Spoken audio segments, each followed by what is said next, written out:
Next topic in this chapter is pollination. You all know the definition of pollination. It is the transfer of pollen from anther to the stigma. Now you can see certain terms: autogamy, geitonogamy, xenogamy, chasmogamous and cleistogamous flowers. Let us study the meaning of these terms. First is autogamy. Autogamy is the other term for self-pollination. When self-pollination takes place within the same flower, that is called autogamy. But when the self-pollination takes place between two different flowers of the same plant, that is called geitonogamy. Now, there are two types of flowers. One are chasmogamous flowers, other are cleistogamous flower. You can see the flowers which are closed, they are called cleistogamous flowers. And the flowers which are open, they are called chasmogamous flowers.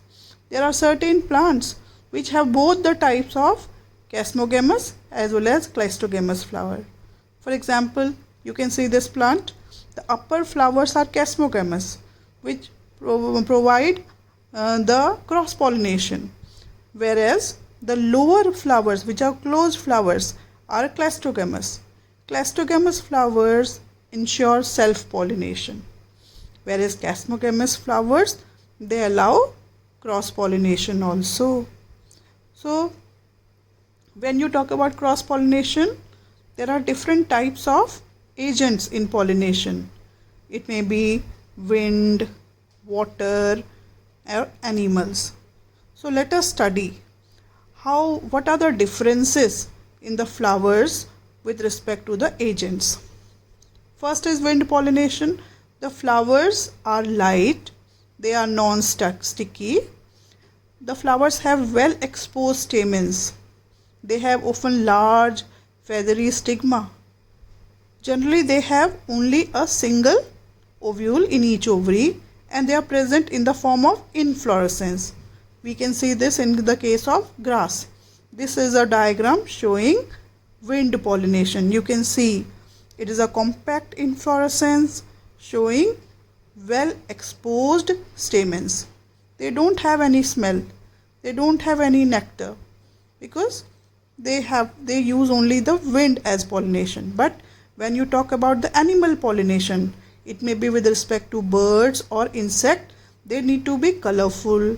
They should have fragrance or odor. They should have the nectars, or the pollen grain should be the floral reward which can be eaten, or they may provide a place for the insect to lay eggs. So you can see now next is the water pollination.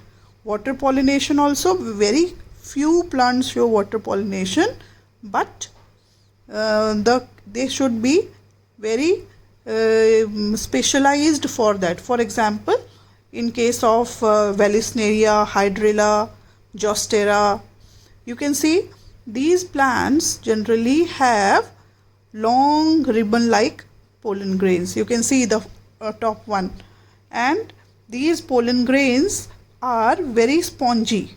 They can float and they reach the female flower by floating. Whereas the lower diagram, you can see that is the insect pollination, which shows nectar. Okay, so with this we complete this topic.